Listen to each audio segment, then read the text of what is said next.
ba wani alkhairi a cikin zanga-zanga, ba wani alkhairi a cikin hidimar zanga-zanga. Mafi muni shine ku kiyayi sojojin gona su fake da zanga-zangar ku su ga bayan ku. Wannan shine abin da yake faru.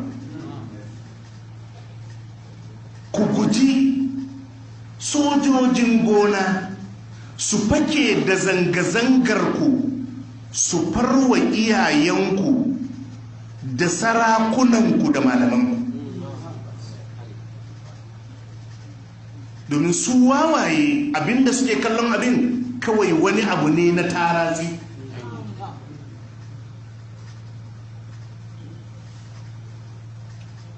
Muna kira ga al'umma duka kar wani musulmi ya shiga cikin wannan hidima.